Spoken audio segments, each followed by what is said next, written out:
Hello मेरे प्यारे प्यारे फ्रेंड्स, तो प्लीज़ मेरे चैनल को सब्सक्राइब और लाइक ज़रूर करें और प्लीज़ सब्सक्राइब करना बिल्कुल ना भूलें। और जिन्होंने मुझे सब्सक्राइब किया है उनको तहे दिल से शुक्रिया कि आपने मुझे सब्सक्राइब किया और मेरे साथ बने रहिए और भी इंटरेस्टिंग स्टोरियाँ सुनने के लिए। तो चलिए स्टार्ट करते हैं। Chapter 14 city hospital. रात का वक्त। विद्युत बिना किसी भाव के से अपने कांपते हाथों से धीरे से आईसीयू की वॉल को टच करता है जहाँ अंदर हर्षित का ट्रीटमेंट हो रहा था। उसका वो क्यूट सा चेहरा पीला पड़ चुका था। उसके एक हाथ में लीडर लगी हुई थी और मुंह पर ऑक्सीजन मास्क लगा हुआ था। तभी ईशान पीछे से आकर बोलता है, डॉक्टर ने कहा है ज़्यादा देर पानी में भीगने की वजह से उसके लंग्स में पानी भर गया है, पर तुम चिंता मत करो, वो ठीक हो जाएगा। ईशान की बात पर विद्युत बिना कोई जवाब दिए बस एक टक अंदर की तरफ देखने लगता है। तभी वो अपनी मुट्ठियाँ मजबूती से कसते हुए एक जोरदार पंच शीशे के वॉल पर मारता है, जिससे शीशा एक बार में चकनाचूर हो जाता है और उसके टुकड़े विद्युत के हाथ में चुभ जाते हैं। उसके हाथ से खून टपकने लगता है। विद्युत अपने ब्राउन आइज से एक टक अंदर की तरफ देखते हुए बोलता है, मैंने उसको हर्ट किया है तो उसकी सजा तो मिलनी चाहिए ना। उसकी बात परेशान उसकी तरफ देखते हुए बोलता है, मैंने तुमसे पहले ही कहा था अगर तुम उसको दर्द दोगी तो उससे कहीं गुना ज़्यादा तकलीफ तुम्हें होगी, because I have seen you completely fall in love with him. इसीलिए अब खुद को दर्द देने से कोई फायदा नहीं है, तुम्हें पहले ही सोचना चाहिए था। इतना कहते हुए ईशान बाहर की तरफ चला जाता है। थोड़ी देर में विद्युत हर्षित के सामने बैठा हुआ था। उसके एक हाथ को मजबूती से अपने दोनों हाथ में भरे हुए हर्षित को देख रहा था। वो हर्षित के हाथ को धीरे से अपने होठों से छूते हुए अपनी आंखों को मजबूती से बंद करते हुए खुद से बोलता है, मैंने तुम्हें बहुत ज़्यादा हर्ट कर दिया है, आई एम सॉरी बेबी। इतना बोलकर वो कुछ सोचने लगता है। करीब 2 घंटे पहले विद्युत अपने स्टडी रूम में बैठा हुआ तेजी से लैपटॉप के कीबोर्ड पर अपनी उंगलियां चला रहा था। उसका चेहरा इस वक्त एक्सप्रेशनलेस था। उसकी नजरें एक टक लैपटॉप की स्क्रीन पर बनी हुई थी। उसे इस बात का अंदाजा ही नहीं था उसने थोड़ी देर पहले क्या किया है। अचानक से उसकी नज़र वॉल पर लगी हुई घड़ी पर जाती है जिसमें रात के 3:30 बज रहे थे। फिर वो बाहर की तरफ देखता है जहाँ अभी भी बारिश काफ़ी तेज हो रही थी। तभी उसे याद आता है हर्षित बाहर। वो तेज कदमों से बाहर की तरफ भागता है। विद्युत बाहर आता है तो उसके नज़रें हर्षित पर जाती है जिसका सिर मेन गेट से टिका हुआ था और उसका चेहरा ऊपर होने की वजह से उसके नाक में पानी जा रहा था। उसकी हालत देखकर एक पल के लिए विद्युत की धड़कनें रुक जाती है। वो अपनी जगह पर जम जाता है। विद्युत जल्दी से हर्षित के पास जाकर उसके हाथों से टाई खोलता है तो हर्षित के दोनों हाथ हवा में झूल जाते हैं। विद्युत उसके हाथ की तरफ देखता है जहां उसके गोरे हाथों पर लाल निशान बन चुके थे। वो धीरे से हर्षित के चेहरे को छूता है तो उसकी सांसें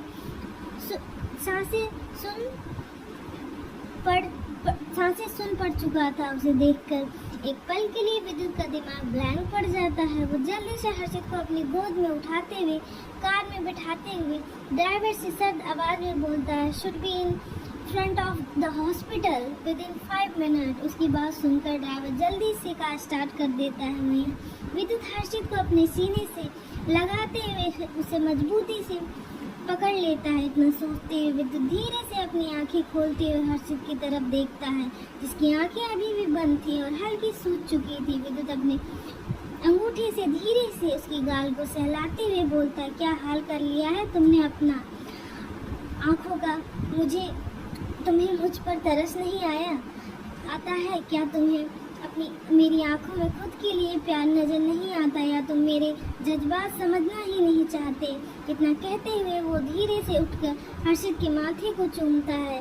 वो जैसे ही उससे दूर होता है उससे पहले ही हर्षित नींद में ही उसकी शर्ट को मजबूती से मुट्ठी में भर लेता है जिससे विद्युत अपनी जगह पर ठहर जाता है। वो धीरे से हर्षित के हाथ से अपनी शर्ट छुड़वा कर सिगरेट जलते हुए विंडो के पास खड़ा होकर उसकी कस भरने लगता है। वो अपनी सर्द नज़रों से बाहर फैले हुए अंधेरे को देख रहा था। थोड़ी देर में पीछे मुड़ता है।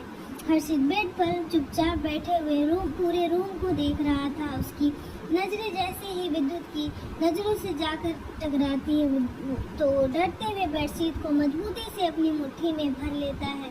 उसके चेहरे पर ठंडा पसीना आ जाता है। वहीं उसे देखकर, खुद से डरता देखकर विद्युत की मुट्ठियां मजबूती से कस जाती है। उसे अपने दिल में दर्द का एहसास होता है।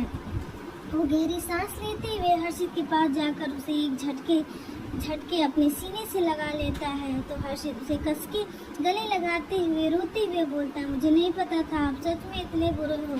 आपने इतनी जोरों की बारिश में मुझे बाहर छोड़ दिया। उसकी बात पर विद्युत धीरे से उसके सिर को सहलाते हुए बोलता है, मुझे माफ़ कर दो बेबी, आइंदा से ऐसा नहीं होगा। लेकिन मैं क्या करूँ, मैं अपने गुस्से को काबू नहीं कर पाता और तुम मेरी बात नहीं मानते तो मुझे और भी गुस्सा लगता है।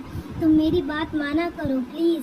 विद्युत की बात पर हर्षित अपनी आंसू भरी नज़रों से उसकी तरफ देखता है और उससे अपनी नज़रें फेरते हुए बेड पर लेट कर खुद को ब्लैंकेट से कवर करते हुए विद्युत की तरफ पीठ करके लेट जाता है। उसकी इस हरकत से विद्युत निराशा से अपनी गर्दन हिलाता है। वो एक झटके से हर्षित के हाथ से पकड़ते हुए अपनी तरफ खींचता है, जिससे हर्षित उसकी तरफ देखने लगता है। विद्युत अपनी नशीली आंखों से एकटक उसके दिलकश चेहरे को देख रहा था। वो थोड़ा सा नीचे झुकते हुए हर्षित के कांपते गुलाबी होठों पर अपने सख्त होठ रखते हुए उसे जुनूनियत से चूमने लगता है। उसकी किस में जुनून, जिद, पागलपन, सनक, ऑब्सेशन सब झलक रहा था। उसका एक हाथ हर्षित की गर्दन के पीछे तो दूसरा हाथ उसकी कमर को सहला रहा था। विद्युत उसके होठों को इतनी शिद्दत से चूम रहा था जैसे वो हर्षित को खुद में समा लेगा।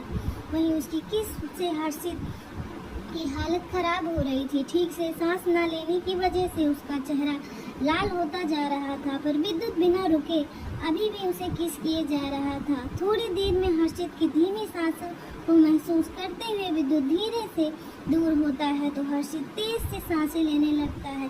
वहीं विद्युत अभी भी एकटक उसके चेहरे को देख रहा था। वो उसके माथे से अपना माथे को टच करते हुए बोलता है, how can your lips are so delicious baby. उसकी बात सुनकर हर्षित उसकी तरफ देखने लगता है तो विद्युत उसकी तरफ वापस बढ़ता है। उससे पहले ही वो जल्दी से अपना सिर झुका लेता है। उसमें अब इतनी हिम्मत नहीं थी कि वो विद्युत की किस का सामना कर सके। विद्युत हर्षित को ठीक से बेड पर लेटाते हुए एक बार फिर से उसके ऊपर आ जाता है। वहीं विद्युत की करीबी से हर्षित का शरीर कांप रहा था। उसके धड़कनों की शोर की आवाज़ को विद्युत भी सुन पा रहा था। ये आप क्या कर रहे हैं, हर्षित हकलाते हुए खुद से मन में बोलता है। वहीं विद्युत उसकी गर्दन को सहलाते हुए और एक झटके से उसके दोनों हाथों के बेड पर दबाता है तो एक पल के लिए हर्षित की सांसें रुक जाती है। विद्युत हर्षित के सीने पर अपना सिर रखते हुए उसकी गर्दन में अपना चेहरा छुपाते हुए गहरी सांस लेने लगता है। उसकी गर्म सांसों का स्पर्श अपनी गर्दन पर महसूस करते हुए हर्षित मजबूती से अपनी आंखें बंद कर लेता है। उसका शरीर अपनी जगह जम सा गया था। मैं बहुत थक गया हूँ, इतना बोलते हुए विद्युत हर्षित के हाथ को धीरे से अपने बालों में रख लेता है तो हर्षित हिचकिचाते हुए धीरे धीरे उसके बालों में हाथ फेरने लगता है। विद्युत अपनी आंखें बंद कर लेता है। उसके बालों को सहलाते हुए हर्षित की आंखें लग जाती हैं। सुबह 4 बजे उसकी आंखें खुलती है तभी उसकी नज़र विद्युत पर पड़ जाती है जो अपना चेहरा उसके सीने में छुपाए सुकून से सो रहा था। हवा की वजह से उसके सिल्की बाल इस वक्त उसके माथे पर बिखरे हुए थे, जिस वजह से वो काफ़ी हैंडसम और अट्रैक्टिव लग रहा था। हर्षित धीरे से उसे खुद से दूर करने की कोशिश करता है तो विद्युत नींद में उसे मजबूती से अपनी बाहों में भरते हुए उसकी गाल पर अपनी नाक को रब करने लगता है। उसकी इस हरकत से हर्षित वापस से अपनी जगह लेट जाता है। थोड़ी देर में विद्युत के सो जाने के बाद हर्षित धीरे से खुद से दूर करते हुए बेड से नीचे उतर जाता है। तभी अचानक से उसे अपने हाथों में खिंचाव महसूस होता है और दर्द की वजह से उसकी एक आह निकल जाती है। वो सामने देखता है जहाँ उसकी निडल विद्युत की शर्ट में फंस गई थी। वो धीरे से उसे खुद से अलग करते हुए बाहर की तरफ चला जाता है। वो कॉरिडोर में आता है तभी उसे ईशान दिखता है। उसे देखकर वो जल्दी से वॉल के पीछे छुप जाता है और खुद से बोलता है, अगर ये यहाँ रहे तो मैं यहाँ से निकल नहीं पाऊंगा और मैं अपनी मॉम की आखिरी निशानी को ऐसे नहीं जाने दे सकता। इतना सोचते हुए वो धीरे धीरे कदमों से हॉस्पिटल से बाहर आ जाता है।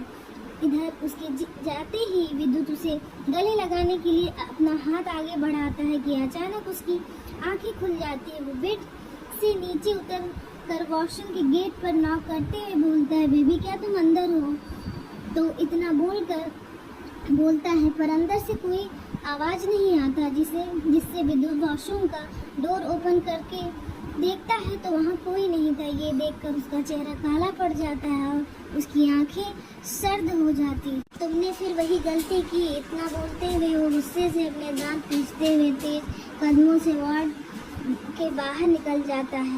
Chapter 15 city hospital. रात का वक्त। विद्युत तेज कदमों से हॉस्पिटल से बाहर आता है तो हर्षित को वहां ना देखकर उसकी आंखें सर्द हो जाती है। तभी पीछे से ईशान आते हुए बोलता है, तुम इस वक्त यहाँ क्या कर रहे हो? उसकी बात पर विद्युत गुस्से से दांत पीसते हुए बोलता है, तुम जब बाहर थे तो तुम्हारे होते हुए हर्षित कहाँ चला गया? विद्युत की बात पर ईशान हैरानी भरी नजरों से उसकी तरफ देखते हुए बोलता है, तुम ये क्या बोल रहे हो? तभी विद्युत की नजरें कार के पीछे छिपे हुए शख्स पर पड़ती है।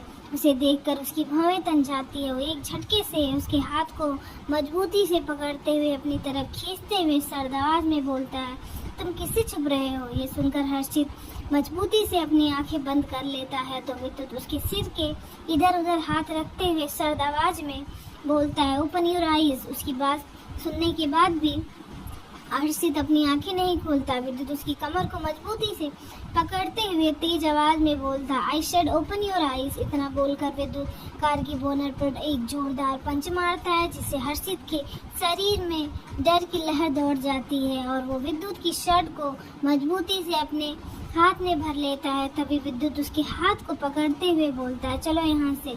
जिसे सुनकर हर्षित अपने कदम पीछे ले लेता है। उसकी इस हरकत पर एक बार फिर से विद्युत की मुट्ठियाँ और जबड़े मजबूती से कस जाते हैं। विद्युत अपनी ठंडी आवाज में बोलता है, don't test my patient level Harshit. मैं एक बार फिर से तुम्हें हर्ट नहीं करना चाहता, इसीलिए उससे पहले चुपचाप कार में बैठो। इतना कहते हुए विद्युत हर्षित के लिए कार का डोर ओपन कर देता है तो हर्षित पीछे से उसके कंधे पर अपना सिर टिकाकर सुबकने लगता है। उसके आंसू विद्युत की शर्ट को गीला कर रहे थे, जिसे महसूस करते हुए विद्युत उसे अपने सीने से लगाते हुए बोलता है, प्लीज रोना बंद करो, तुम्हारे आंसू मेरे दिल में तीर की तरह चुभते हैं। उसके बाद पर हर्षित अपनी नीली आंखों से उसकी तरफ देखते हुए बोलता है, please let me go, if I find my ring I will come back to you. उसकी बात सुनकर विद्युत का चेहरा सर्द हो जाता है। वो अपनी गर्दन टेढ़ी करते हुए बेहद खतरनाक आवाज में बोलता है, मैं आखिरी बार बोल रहा हूँ, बैठो।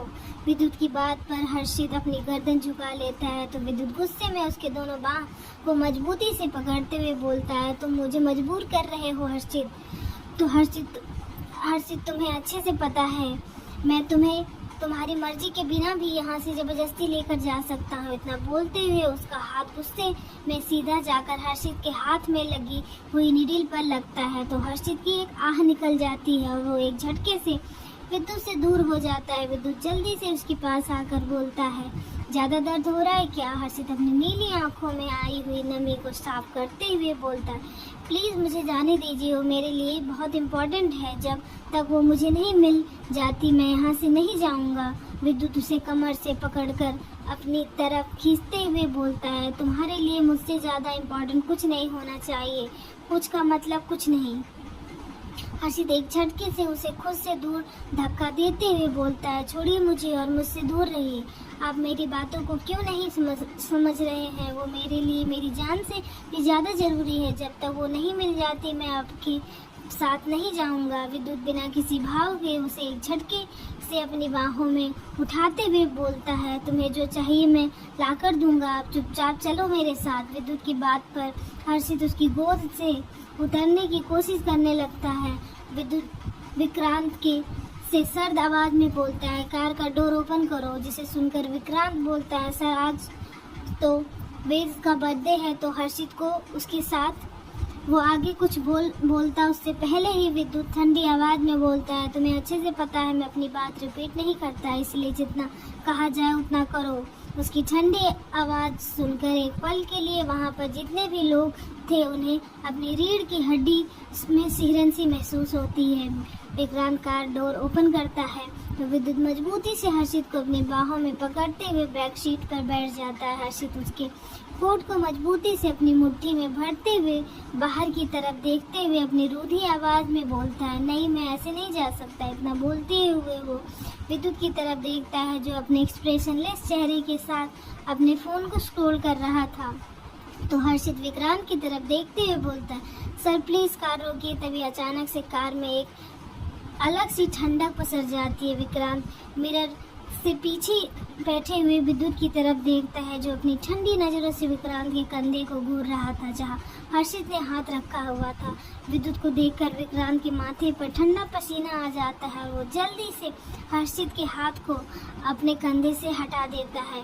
तो हर्षित कार की डोर को ओपन करने की कोशिश करते हुए बोलता है, मैंने कहा कार रोकिए और डोर ओपन कीजिए। इतना बोलते वो कार के डोर को जोर से हाथ से मारने लगता है तो उसके हाथ पर लग जाती है और वहाँ से खून निकलने लगता है।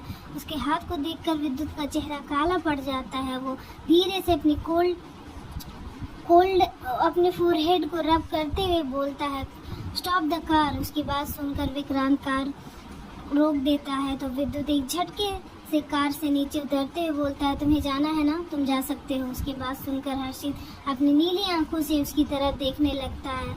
इस वक्त रोने की वजह से उसकी आंखें लाल हो गई थी। विद्युत उसकी बाजू को मजबूती से पकड़ते हुए बेहद खतरनाक आवाज़ में बोलता है, पर एक बात याद रखना, अगर तुम्हें एक भी खरोच आए तो उसका अंजाम तुम खुद देखोगे। इतना बोलते वो एक झटके से उसकी बाजू को छोड़ देता है तो हर्षित के कदम लड़खड़ा जाते हैं। वो गिरने लगता है तो ईशान उसकी तरफ भागता है, वहीं रुक जाओ, उसे छूना मत।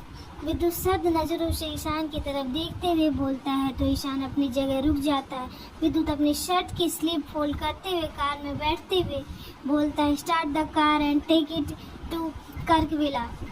विद्युत अपनी आंखें बंद करते हुए सीट पर लीन होते हुए अपनी कोल्ड वॉइस में बोलता है, शायद तुमने सुना नहीं मैंने क्या कहा। विद्युत की बात सुनकर ईशान और विक्रांत भी कार में बैठ जाते हैं। वहीं हर्षित अपनी शर्ट को मजबूती से अपनी मुट्ठी में भरते हुए पीछे की तरफ चला जाता है, जिसे देखकर ईशान जल्दी से बोलता है, what are you doing Vidyut, he is unwell and you are telling him go. Vidyut अभी भी अपनी आंखें बंद करते हुए बोलता है, वो कहीं नहीं जाएगा।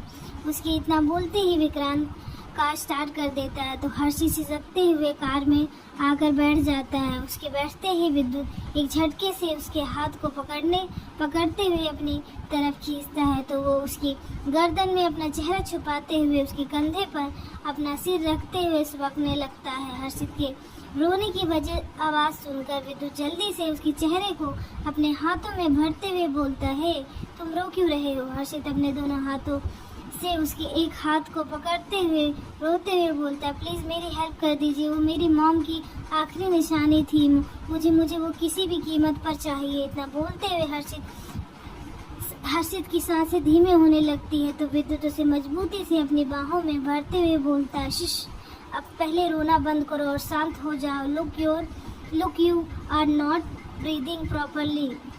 इतना बोलते हुए वो विद्युत उसके बालों में हाथ फेरते हुए उसे शांत करने की कोशिश करते हुए बोलता है, रिलैक्स हर्षित, और तुम किस बारे में बात कर रहे हो। हर्षित उसकी गोद में अपना सिर रख देता है, जिसे समझते हुए विद्युत अपने कोट से उसे ठीक से कवर कर देता है। उसका शरीर बुरी तरह से कांप रहा था। विद्युत कार के पार्टीशन ऑन करते हुए खुद सीट पर लेटते हुए हर्षित को कमर से पकड़ करते हुए ठीक से होल्ड करते हुए उसे सिर को सहलाते हुए बोलता है, मुझे सब कुछ ठीक से बताओ, क्या हुआ था। हर्षित उसे मजबूती से पकड़ते हुए बोलने लगता है, फ्लैशबैक रात का वक्त। हर्षित मेंशन के मेन गेट से कूदकर चारों तरफ देखता है। तभी वो एक टैक्सी वाले के पास जाकर उसमें बैठते हुए बोलता है, अंकल जावेरी बाजार ले चलिए। इतना बोलते हुए हर्षित अपने पर्स में से पैसे देखता है तो उसका चेहरा लटक जाता है और वो खुद से बोलता है मेरे पास तो पैसे नहीं हैं, अब मैं वेद को क्या गिफ्ट दूंगा। इतना बोलते हुए उसकी नज़र अपने गले में पहनी हुई गोल्ड की चैन पर जाती है, जिसे देखकर एक बार फिर से उसकी आंखों में चमक आ जाती है।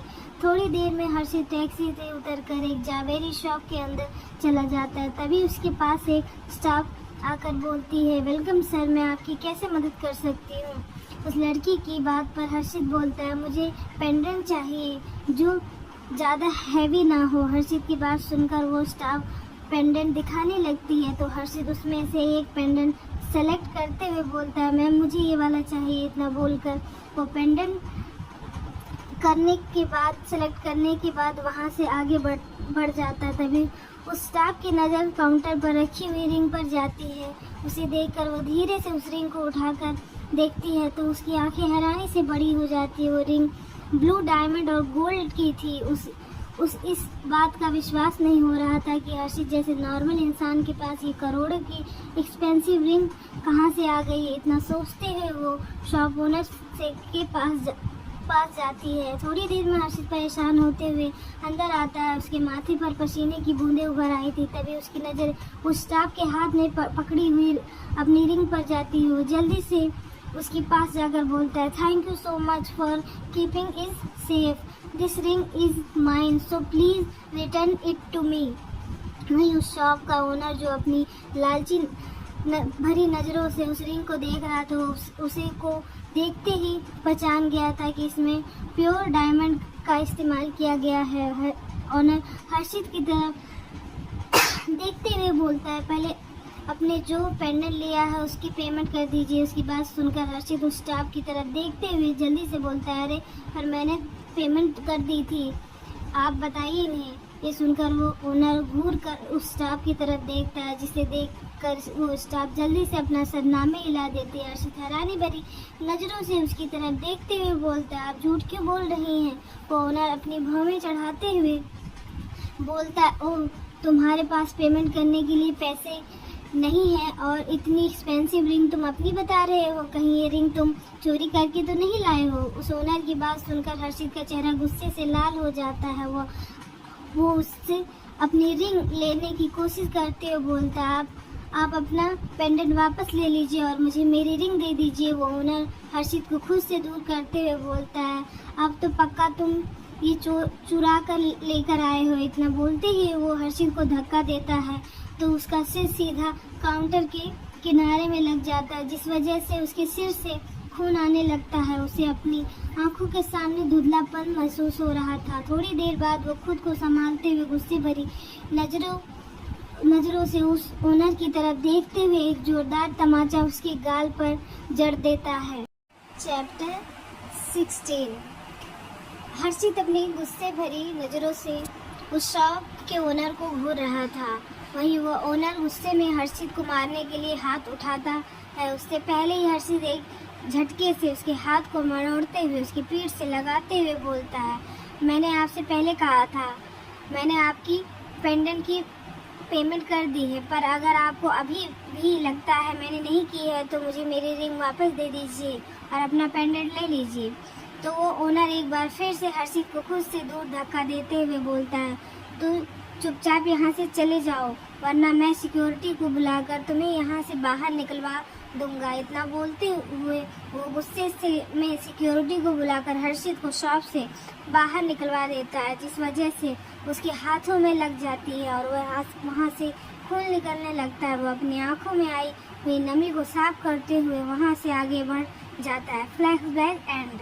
हर्षित की बात सुनकर अचानक से कार का टेम्परेचर गिर जाता है। विद्युत का चेहरा सर्द और उसकी वो ब्राउन आइज गुस्से की वजह से लाल हो जाती है। विद्युत अपनी दो उंगलियों को अपने माथे पर रब करते हुए खुद को कंट्रोल करने की कोशिश कर रहा था। वहीं हर्षित उसकी तरफ देखते हुए रोते हुए बोलता है, प्लीज़ आप जैसा बोलेंगे मैं वैसा करूँगा और मैं कभी आपको छोड़कर भी नहीं जाऊँगा, पर प्लीज़ मुझे मेरी रिंग वापस ला दीजिए। इतना बोलते हुए उसका वो छोटा सा चेहरा लाल हो जाता है और उसकी सांसें उखड़ने लगती है। हर्षित की हालत देखकर विद्युत को अपने सीने में तेज दर्द महसूस होता है।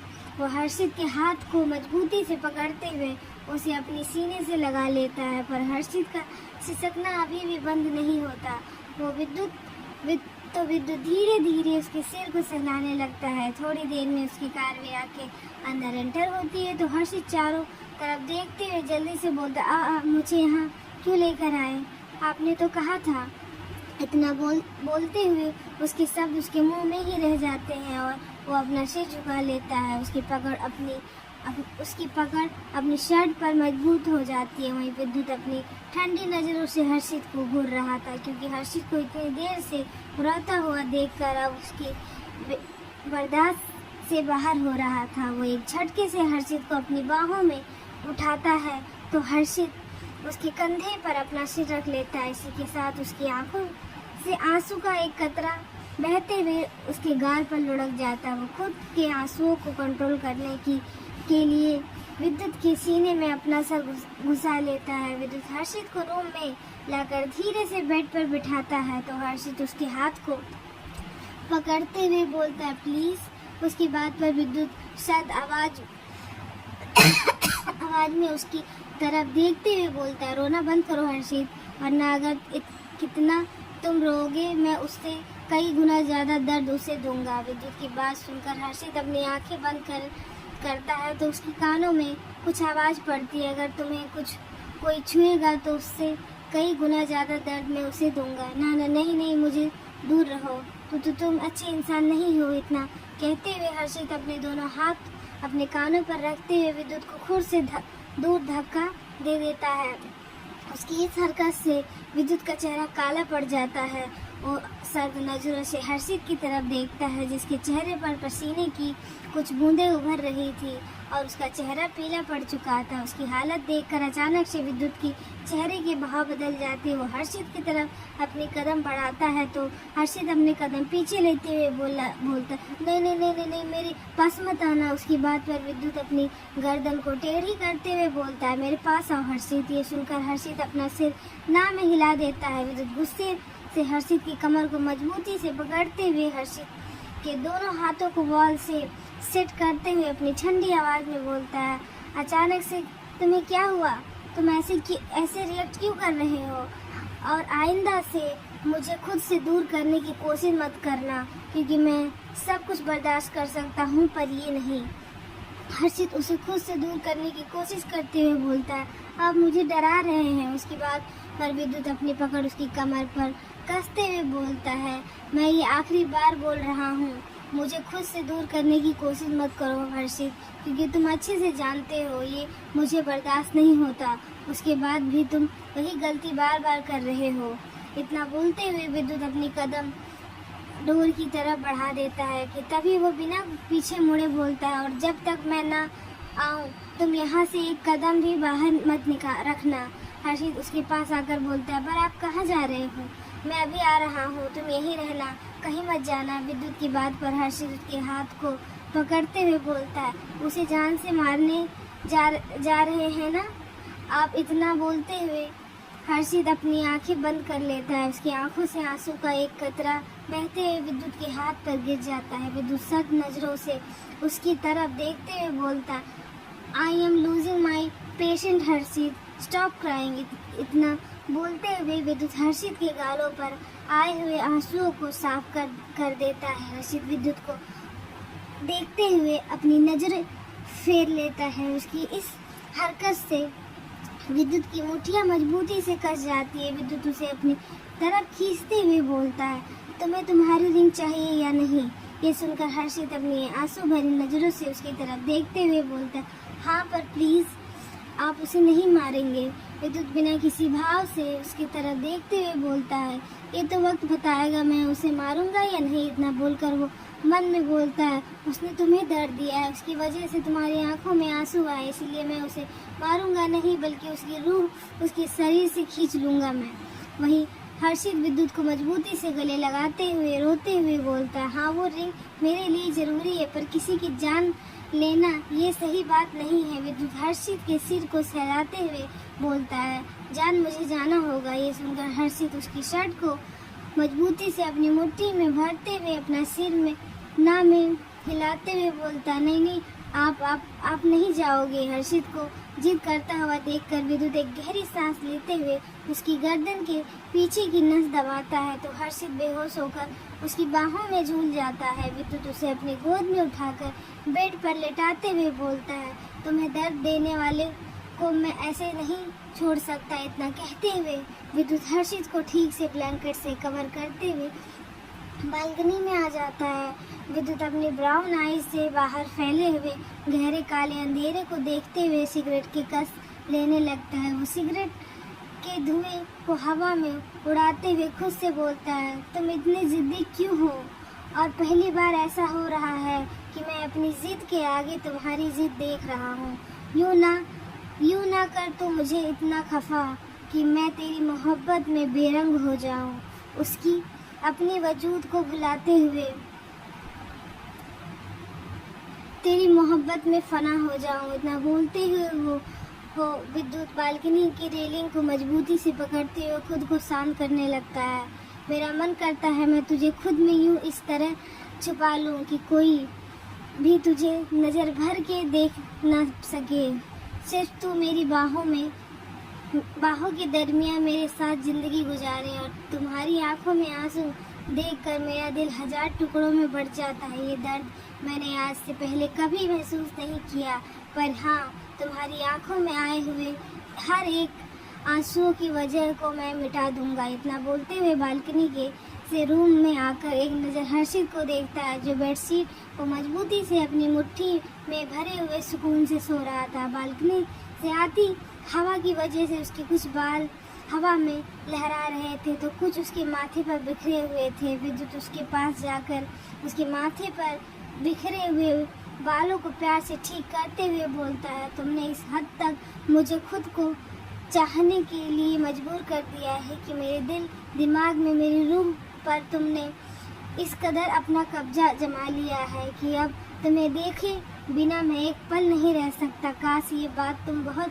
जल्दी समझ जाओ, पर तुमने पहली बार मुझे बिना बताए यहाँ से जाने की हरकत की थी वो तुम दोबारा कभी मत करना, ना मुझसे दूर जाने की कोशिश करना, वरना मैं तुम्हें कैद करने से पीछे नहीं हटूंगा। इतना बोलते हुए विद्युत उसे एक नज़र भर के देखते हुए लंबे कदमों से रूम से बाहर निकल जाता है। करीब 2 घंटे बाद विद्युत की कार उसी शॉप के बैक साइड इंटर होती है। विद्युत अपनी आंखों पर शर्ट चढ़ाए अंदर की तरफ चला जाता है। विद्युत अंदर जाकर अपने शर्ट उतारते हुए सामने देखता है जहां वही ओनर अपनी डरी सहमी नज़रों से उसे देख रहा था और उसके बगल में वो स्टाफ भी थी जिसने उससे झूठ बोला था। वो ओनर विद्युत की तरफ देखते हुए बोलता, तुम कौन हो और मुझे यहाँ क्यों लेकर आए हो?